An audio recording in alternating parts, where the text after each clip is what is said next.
Hundreds of thousands of people normally attend a new American president's inauguration. But the first day of Joe Biden's presidency will be very different.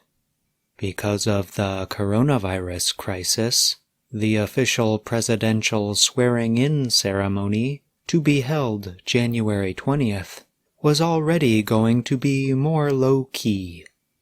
But after the attack on the U.S. Capitol on January 6th, heightened security measures will also be in place, and crowds will be further limited. A high-security area is being established around the Capitol, the White House, and the National Mall. The U.S. Secret Service is in charge of the inauguration. Michael Plati is the agent in charge.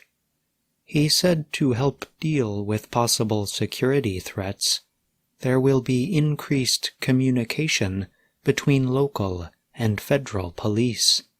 His agency will also cooperate closely with the Department of Defense and Homeland Security officials. Plati said he sees the inauguration and the attack on the U.S. Capitol as two very different events. For example, he said the inauguration is planned far in advance. Unlike what happened at the Capitol on January 6th, agencies have plans in place to prevent possible violence. In addition to local and federal police officers, there will be 10,000 National Guard soldiers on duty. Earlier, the coronavirus was the main concern ahead of this year's inauguration. Now, the combination of possible violence and the continued spread of the virus across the U.S. will make this one of the most unusual inaugurations ever. There will be no large crowds. President-elect Biden will make his way from the Capitol to the White House, but it will not be in the usual public parade. Instead, this will be a virtual event that people can watch online and on television. Many of the traditional speeches and warm wishes that go along with an inauguration will also be completed online. There will not be a special celebration, known as a ball, that night. That event will also happen online and on television. Organizers say the events will center around the subject America United.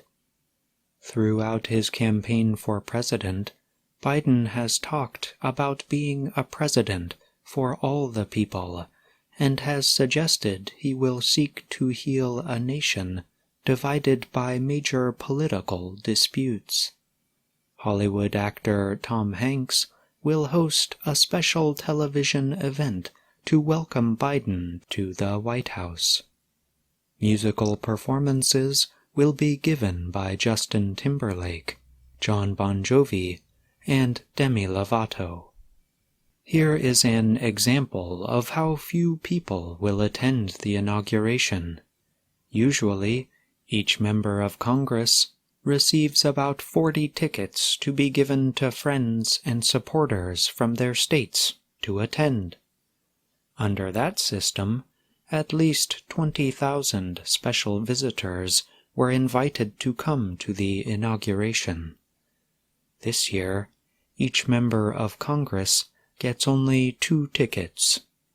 That adds up to just over 1,000 guests. In most years, people without tickets were permitted to watch the ceremony on the National Mall, the large public area that stretches from the Capitol building to the Lincoln Memorial. But this year, the National Park Service is urging people to stay home. The Washington Monument, the famous centerpiece that rises above the mall, will be closed. There will, however, be a representation of all of the people who usually attend the inauguration. There will be nearly 200,000 U.S. flags planted in the ground, along with a display of 56 high-powered lights. The lights will represent the U.S. states and territories. One person is definitely staying home, President Donald Trump. The outgoing leader, who was impeached for the second time last week, has said he will not attend. Vice President Mike Pence will be there. So will former Presidents Barack Obama, George W. Bush, and Bill Clinton. Biden will lead the small group to Arlington National Cemetery in Virginia to lay a wreath at the tomb of the unknown soldier. Tony Allen is in charge of Biden's inaugural committee. He said the goal of this year's inaugural activities is to show the nation that we are stronger together than we are apart. Biden is set to take the oath of office on January 20th at noon.